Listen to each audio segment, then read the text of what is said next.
Welcome, Sorry, ladies sorry. and gentlemen, to a special episode of LPA Presents. I am once again your host, Matthew D. Rhodes, and I am joined today by the talented mind of Aaron Connors, and with him is Chris Jones. They have just launched a Kickstarter for the revival of, in this case, Epic Proportions, bringing Tex Murphy back to Chandler Avenue, and I've got to say, I'm absolutely stoked for the reveal. How are you both doing today? I'm I'm doing fantastic. well. I think we're good, relatively good, pretty good, not bad. We're fantastic, Matthew. Under a Killing Moon wasn't just a game, it was a milestone. It defined full motion video, it defined Tex Murphy himself, and it defined an era of storytelling that still resonates today. Seeing it return now feels like a full circle moment, not just for longtime fans, but for a whole new generation discovering Tex for the first time. So, what made now the right time to bring Under a Killing Moon back to life? Well, for me, I mean, it really came about because of fans. Yuval Dorfman uh, uh, basically started working on it because he loved it growing up as a kid, and he's very talented. Knows his technical tools like Unity 5. And I think just in his mind, this was a real opportunity to upgrade all the graphics, enjoy the humor, and I think just re-experience it again in a form that he thought that modern gamers would enjoy. Although, it's still vintage, but I think there's a lot like a good detective movie or whatever. There's a lot to enjoy here. And I think that's what he really felt like his mission would be was to bring it back. If I agree with all of those things. One of the coolest things about revisiting a classic is the chance to enhance it with modern tools, better visual, smoother gameplay, richer environments, all while keeping the soul intact. Fans are already imagining what Chandler Avenue will look like with today's tech. What part of the remake are you most excited to update or reimagine? I don't know if there's one particular part of it, honestly. As we've said in some of the promotional interviews that we've done regarding this, I think for us, it's an opportunity to see the finished product at the level that it would have been if we had had the level of technology we have now back in 1994. I think that was really such a unique opportunity for us because a lot of people remember the game for how it was compared to the competition at the time, which was, pretty great. But obviously, it's been 30 years now, and so things have, caught up and passed that level of resolution for the video and things like that. So to have the tools of today to be able to bring it to life in a way that we had envisioned it originally is very exciting for me. Yeah, I think for me, it is really bringing back these characters that we enjoyed so much while we were doing it, and the relationship they had. And I think Under Killing Moon, maybe more than the other games, and I don't know why, had a certain level of warmth to the characters and to the humor that people just really engaged with and really appreciated. And I think that opportunity to bring that back and see whether it holds for me is going to be very exciting. I can tell you it was amazing actually playing Tesla Effect. So being able to go back and play Under a Killing Moon the way it should be intended is going to be amazing. And at the same time, there's a magic to Under a Killing Moon, the tone, the humor, the charm that fans don't want to lose. There's a fine balance between modernization and preservation, and you've always been great at walking that line. What elements from the original are you absolutely committed to preserving? Yeah, I think it's all. I mean, the way he wants to bring it back is, in essence, it's just a restoration. I mean, we're really not going to change anything. We see it as an opportunity to bring it back in its original form. You don't want to mess with that. You don't want to mess with Mhm. the formula that in our minds made it work. And Right. there's not a sometimes there's just not a way to define what made it successful. So you don't want to mess with it. You see movies brought back, and you go, that just isn't as good as the original, even though they have great tools, even though they have actors or whatever. But there's just moments that you capture that can't be recreated, and I think Under Killing Moon had a lot of those moments. Yeah, I second that. We don't really want to mess with what the game was. It's just putting a little extra shine on it. And see, that brings me to the next question. This is under gameplay. It's in the original game, especially day two, picking the wrong dialogue could literally kill Tex.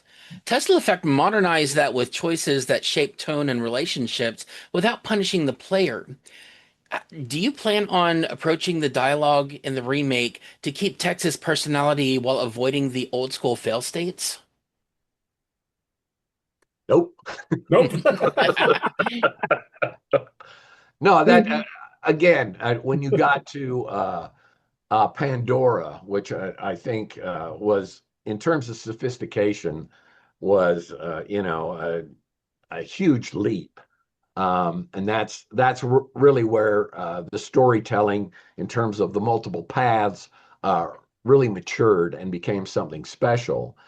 But Under a Killing Moon was different, Mhm. and again, you can't, if you want that experience again, if you want that feeling of the humor, and you want that recreated, you really can't play with that. You just have to stay with what it was, and hopefully the magic's still there, and I believe that it is. Yeah, I noticed there's always that one little time going through a loop trying to figure out the right comments to make without being kicked out of the police chief's office. Yeah, I don't recall any just random conversation choices you could make that would literally get you killed. Do you remember, Chris? I mean, it has been a minute, but Well, I think the difference here is there's gameplay that gets you killed a Mhm. lot, whereas in Pandora we tried to say, well, if you make that choice, uh, you're on a different path. You're attacking the game in a different way, even if you aren't totally aware of it at the time. But when you go back and you think about it, you'll go, "Oh, I see how all those decisions and everything that I did resulted in this Mhm. this ending, and it feels fair." Under Killing Moon was more old style, Mhm. and really, it's just going to stay that way. And you again, it's messing with the formula that Mhm. in my opinion is dangerous if you want them to feel that same experience that they had when they were younger. And the death by dialogue choice that I was remembering was when he's meeting in the theater for the Jade, and if he says the wrong thing, he ends up in the river. oh, yeah, you're probably right. You probably remember better than we do. But yeah, for the most Well, part, it's a multiple ending. I Mhm. mean, yeah, you made a bad choice. Right. So that is one decision tree that you went, no, okay, I died. But in Pandora, we tried to extend that just a bit. So right. Tesla Effect introduced a modern free movement system, but the remake clearly returns to the classic text. What drove the decision to rework the original style instead of putting it in the Tesla Effect model? um, I think there will be a lot more free movement. I think that the locations such as Louis Diner and some of the locations that you weren't free to explore, they will be opened up. You will be able to go in. You will be able to, look around within that environment. So there is some of that, Mhm. maybe not to the extent of Tesla or whatever, but it will be, it will be more free movement. Yeah, I would say that was one of the the biggest obstacles for us back in early '90s was that because we had a very limited amount of bandwidth as far as how much stuff we could show on screen at the same time, we had to really create the illusion of a full open world. But with the tools today and the computing power that we have available, we can now actually create a full open world, and that's very exciting to us. I think that is one difference. You'll be able to explore locations that earlier you could not do. I don't know how much this. I did some research in order to bring up this question, but last time we talked, we dug into the early idea of Tex possibly being a man out of time and even touched on JT Donnelly concept. And the early draft idea of Tex have a deeper 1940s connection before the stasis rules changed direction. With the remake adding new scenes, are any of them designed to expand Tex's background or revisit those early concepts in a more subtle or refined way? Yeah, I don't think we're going to mess with the story at all. Mm. It's a pretty self-contained little story, and a lot of the things that come later in Tex's story arc aren't really relevant in this particular story, and we're not really trying to introduce people to every single aspect of the Tex Murphy series in this one game. We're just really Mhm. focused on making this game as you know as good quality as it can be. So I would say no, there won't be any new story content. This remake feels like more than nostalgia. It feels like a signal, a step forward, a piece of a bigger picture. Fans can sense that this isn't just a one-off project, but part of a larger vision of Tex's future. How does this remake fit into the broader roadmap for the Tex Murphy series? Well, I think from our standpoint, we really want to see how this does. If it goes out there and captures the imagination of the game playing public, and there's some energy here and there's some movement forward, I would love to see Pandora come back. I mean, I think to me that's the pinnacle of game design. That's the pinnacle of the Tex Murphy series in terms of what we wanted to achieve and how closely we got. I think there are opportunities, and Aaron can address this, of whether there are books or whether maybe there are whether smaller games or whatever that text could be part of, and we could explore more areas with Tex himself. But it really depends, I think, on how well this is accepted across the board. Yeah, I think that's really the first step before we really talk about anything seriously, is what the response is to this.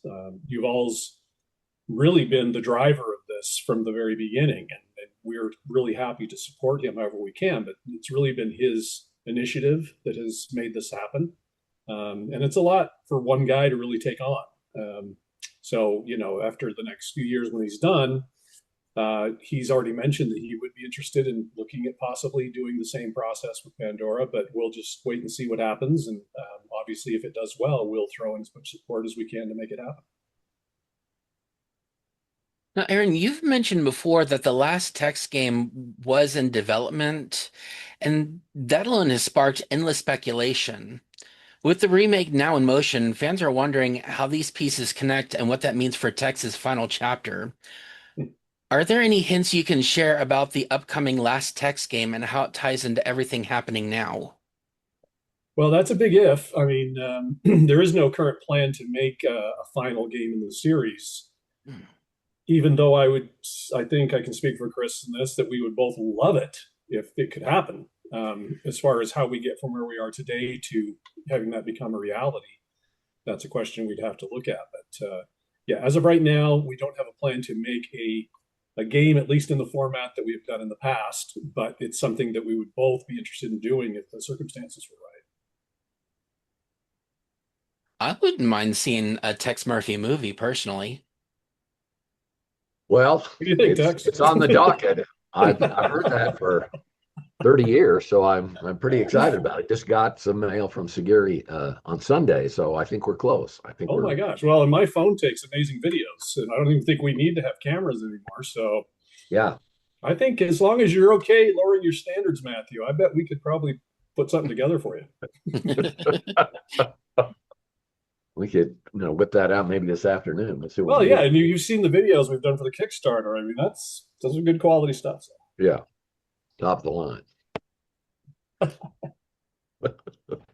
One thing I've always admired is that your creativity doesn't stop with text. Whether it's novels, side projects, or entirely new worlds, your storytelling voice carries across everything you do. What other projects have you been working on outside the Tex Murphy universe? Well, I'll tell you, it was a dark and stormy night, and actually, as of right now, I've been focused pretty much exclusively on doing text-related stuff. So, as you know, I'm working on what is it, sixth book in the series of novels, and then there was the Choose Your Own Adventure style book that just came out last year, the Steakhouse Stakeout. When the series is done, from my perspective, as far as the stories, there'll be seven novels, and so I think because there's still quite a good following and some interest from people, I think to go off and do something completely unrelated to text and then come back to it in a few years probably isn't the best use of time. I'd like to just get this finished so that everybody has the complete story arc. And then I do have a bunch of other ideas of things I'd like to work on, but those are down the road. It'll probably be another year and a half, 2 years before I can start looking at different projects. But thank you so much for the compliment. I really appreciate that. No problem. Now, you've been creating stories for decades now across different mediums and technologies, from early FMV to modern engines, from branching narratives to full cinematic experiences. Your process has evolved right alongside the industry. How has your creative process changed over the years, and how does that influence the work you've been doing today? Good question. I would say that the biggest change for me is just that I'm probably a better writer now than I was when I was younger. And I think it's probably the case for a lot of people is just life experience. And when I look back and read some of the things that I wrote in the early games when I was still in my 20s, I'm kind of like, I probably wouldn't put it that way these days. Um, and so I would say maybe just the quality of writing is a little bit better. As far as just the strategy behind writing, I'm not sure that much of that's changed at all. Chris and I, one of the reasons that we became such good friends early on was because we shared a love of film noir movies in particular. Um, and a lot of our favorite movies we had in common. And then Chris introduced me. Chris had actually probably more experience with I did, so he introduced me to some of the movies that are now my favorites. But one thing they all have in common is they all have really good writing. Like just snappy dialogue, zingers of humor, good plotting, building a lot of suspense and tension and things like that. And those are the things that Chris and I have both really appreciated in the things we enjoy. But those are things that we brought into our creative process as well. Yeah, and I would just add that Aaron is very good at the humor aspect. I think that his writing, at least from an actor's perspective, quasi-actor perspective anyway, that it's just fun to do. I mean, it's fun material to use and interact with. I remember, a number of sequences with Tanya Roberts in Pandora, the seduction sequence. I mean, yes, it's seductive, but it's also funny. And Tex has this, sense of a real innocence and, not only a man out of time, but a man out of water or whatever. I mean, always in the wrong place at the wrong time. And when I look back and I see some of those clips, I just go, man, that was good stuff. And Aaron has done just an incredible job with the dialogue over the years with Tex Murphy. Well, thank you. That's very nice. I have to say though, I just want to throw in here too, is that when you know the person you're writing for well, it definitely makes a huge difference, because it's like Chris and I hang out a lot and share a lot of things. And so when I was writing, I could just hear his voice with it, and what kind of thing would be very natural for him to deliver. And then to be honest, he actually had lived some stuff that was hilarious that I get full credit for as the writer that was all him. So just credit due where credit's due.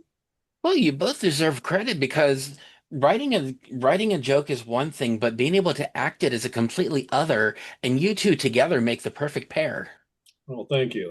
We It is do. it is a shame We when you should be see a married, really but funny joke poorly executed. So yeah. yeah. Breaks your heart actually when you can't pull that off. The reaction to the remake announcement has been incredible. Excitement, nostalgia, hope. It's clear that tech still means a lot to people, and this project is already stirring up emotions across the community. What do you hope fans take away from this remake and everything surrounding it? Can I tell you, I'll take crack this one first. Well, I agree, and there's so many things that go into making Tex such a beloved character. I mean, a big part of it is Chris's performance, how he's written, and Chris and I talked a lot because when Tex was in the first two games prior to me getting involved, he was really just more of an avatar, right? There wasn't like an actual fully developed character there. And so when we started working under Killing Moon, we talked about what do we want to do with this character? Because now we're going to get to see a lot more of him. He's going to be interacting with a lot of characters. We're going to have dialogue choices. So who do we want this guy to be? And it was really great that we were able to both agree immediately on turning him into more of this retro style guy, this man out of time, this person who just doesn't seem to fit in the world. And I think because we all relate to that in some way or another during our lives, we don't always feel like we belong with everybody else. And I think that taps into something with people. And the fact that he is a well-meaning, well-intentioned guy who wants to do the right thing. And yeah, sometimes he screws up and sometimes he sticks his foot in his mouth, but those are all things that we can relate to. And I think so many heroes are just larger than life, never make a mistake, always do the right thing. And I think there's a place for that. But I think the relatable aspect of Tex is really what's resonated with the audience. And I would just add that I think for people, especially in this day and age right now of uncertainty and all the problems and feeling like maybe the world is basically totally out of control and the chaos is king. I think there is something to reaching back in your past and finding something that um, you really enjoyed, that you were comfortable within that world and in the confines of that world. And I think there is a draw to that. I think there is a draw for this nostalgia, and people might want to just find that a safe spot to go back to. And I think this kind of represents that in my mind. I think there are a lot of things about Tex and the world he's in that people felt comfortable with, and want to step back into that, if only for a short amount of time. Yep, it was a simpler time. I can't count myself among the older Tex fans. I actually came into Tex Murphy during Tesla Effect, but as soon as I played it, I had to go back and play all the others. It was an amazing experience. How was that for you For doing all- it the opposite way? I'm curious. Like, was it quite a jarring transition when you went all the way back to say Under a Killing Moon? Mm, No, because I actually grew up in the DOS era. It, it still is type of nostalgia for me even still, but um, being able to get to experience the original games outside of the flashbacks in Tesla Effect was interesting because then you got to see the story as it should have been. Right. I'm glad you enjoyed it. Yeah. Tex Murphy fans are a rare breed, loyal, passionate, and willing to stick around for decades. They've kept the flame alive through even every high and low, and they're a huge part of why this revival has been possible. Why does this fan base matter so much to you, and what has their support meant over the years? Um, Frankly, I'm stunned that Yuval and the Tex Murphy universe able to have another successful Kickstarter. I mean, I understood the one before because we left it on a cliffhanger, and we didn't want to leave it on a cliffhanger, but that's what happened. And people wanted to know what was going to happen. So, the money that came in to do that from the Kickstarter was great. That was a very big project, and I'm proud of the effort we made in order to pull that off. This one was a little different. This one was, hey, it's not a new game, but we want to see Under a Killing Moon, and it was the same for Yuval. I mean, that was his driving motivation, was to recreate it in using the new technology. And I didn't know how many people would support it, and frankly, he didn't either. I mean, he started out with a goal of $50,000. He hit that in about 5 minutes, and for him to get close to a $500,000 for this just shows the amount of loyalty and the amount of excitement people have for the concept. And I don't want them to be disappointed, but I know Yuval's the guy to, from a technical standpoint, pull it together. The core material's there. We will support it, however it needs to be supported to make sure that it reaches the finish line and it's the product that everybody wants to be. But honestly, I am delighted at the fact that the fans have stuck around even after all these years and have supported this project. So it's thrilling. Yeah, I would say for me anyway too. It's humbling. It's like Yeah. had a couple of people send me emails through my website just to say how much the series of games and books and stories have meant to them over the years. How they're now at an age where they're sharing it with their children. Like they have memories of playing the game when they were, younger with their father or mother, and now they have their kids. In fact, one guy just told me the audiobooks that I have, he likes to play them while he's holding his baby at night. And so he's turning his little baby into a Tex Murphy fan. So yeah, it just means a lot to us that people care enough about it that not only are they willing to support it and follow us and pay attention and see if anything new is on the horizon, but also that they're willing to contribute to something like the Under Killing Moon remake project. I mean, it really is truly humbling. I'm actually excited that I get to step in and be a part of the cycle with this interview. This is the first time I've actually been able to get into any event with any major craze. Well, it's very nice of you to invite us. Not everyone can back a Kickstarter financially, but the energy around this project shows that support comes in many forms. Sharing, talking, celebrating, keeping the momentum alive. For fans who want to help but can't pledge, what are the best ways they can support the remake and the team behind it? Always like treats. Halloween's coming. They could have, you know, special parties that celebrate the Tex Murphy universe. I think just talking about it, I think Mm. letting people know, letting their friends know, getting online, talking about it, and supporting Yuval and what he's doing, and whether he has any sort of media support is fantastic, like this, but just the ability for the guys played the game, can talk about it and what their experiences were and how they enjoyed it. That always makes a big difference. Yeah. Now, Chris, you've lived inside Tex Murphy's skin for decades as an actor, a co-creator, and a voice that defines him. What does it feel like to step back into Tex's shoes again for some of the extra scenes in the remake? Uh, Wonderful. I mean, what I'm doing now is, I mean, at this particular point is very hard.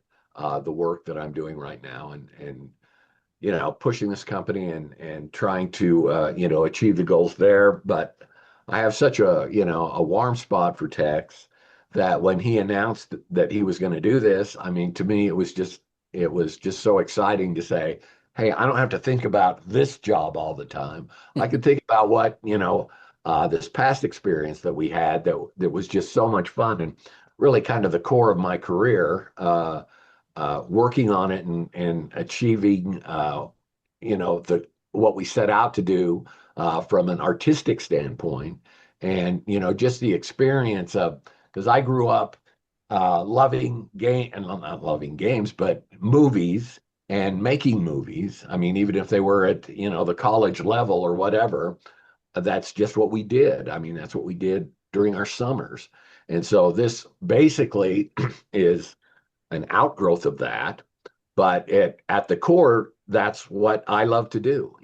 I played sports and all of that, but it was the creative cycle and the creative process of film itself that was very exciting to me. So this became, that next step, and for us to, I think, pioneer what we did, and pioneer, I think, multiple path games. I think a lot of people go back and say, where did this all come from? And I can tell you, it came from Pandora, where a decision in the game didn't kill you, as you were talking about, but a decision took you somewhere and probably took you where you deserve to be, was, I think, a huge jump in gaming. And I think that was the legacy of Pandora. But for me, the chance to re-experience, I love it. I think it's fantastic. I will support this, to my dying breath here, because uh, he's taking on the big burden of, finishing the game and doing it. But believe me, we'll shoulder what we have to see this come to fruition here. I want to thank you, Aaron, for joining me again on LPA Presents, and I want to thank you, Chris, for taking the time out of your busy schedule to meet with me. It's been a real pleasure. We appreciate it. Thank you, Matthew. Yeah, thank you, Matthew. It's always a pleasure to visit with Folks, I know it's been a little while since my last episode with Eric Sanchez, and I do plan on having another special interview with him as well. While the show won't be fully returning just yet, we hope you'll stay tuned for any special events that come our way. That's my cue to exit stage left.